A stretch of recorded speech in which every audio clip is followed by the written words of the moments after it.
Atoms are building blocks of matter. अर्थात हम कह सकते हैं कि एटम क्या है, जो भी हमारे आसपास पदार्थ है, हमारे सराउंडिंग में जो भी मैटर है, उनके क्या है, ये बिल्डिंग ब्लॉक्स है। अर्थात कि सभी मैटर किससे मिलकर बने हुए हैं, एटम से ही मिलकर बने हुए। जब ये आपस में, जैसे ये एक है, जैसे ये एटम दे रखे हुए हैं, ये सब आपस में कंसिस्ट होकर, आपस में जोड़कर क्या बनाते हैं, एक तरह से मैटर जैसी संरचना बनाते हैं। हमारे आसपास जैसे भी हम नॉन लिविंग थिंग्स देखते हैं, जैसे ये पेन है, तो ये पेन भी क्या है, एक तरह से एटम से मिलकर बना हुआ है। ठीक है, तो नेक्स्ट, जब ये एटम आपस में कंसिस्ट हो जाते हैं तो मॉलिक्यूल जैसी स्ट्रक्चर बनाते हैं, जिसको हम अणु कहते हैं। तो यह तो काफी एक कॉम्प्लेक्स केमिस्ट्री का कॉन्सेप्ट है, तो उनको तो हम यहाँ पे अभी डिस्कस नहीं करेंगे। हम अभी सिर्फ एटम के बारे में स्टडी कर रहे हैं।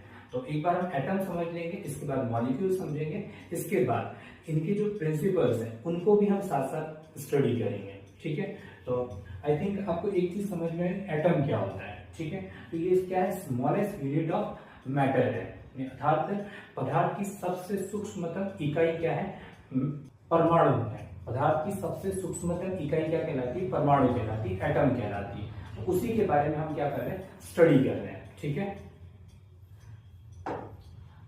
अब इसकी थोड़ा सा हिस्ट्री हम देख लेते हैं, टाइमलाइन ऑफ एटॉमिक थ्योरी। ये जो एटॉमिक थ्योरी किस प्रकार हमसे इंट्रोड्यूस हुई, तो सबसे पहले एटॉमिक थ्योरी के बारे में किसने बताया, जॉन डाल्टन ने बताया। कब बताया, 1803 में।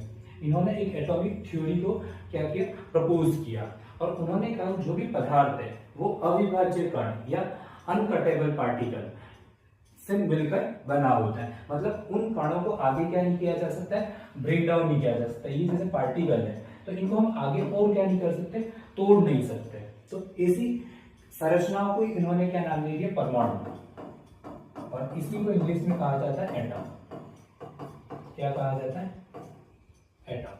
तो ये किसने कहा था, जॉन डाल्टन ने कहा था, और कब कहा था, 1803 में। इसके बाद 1897 में जे थॉमसन ने इलेक्ट्रॉन के एग्जिस्टेंस के बारे में बताया।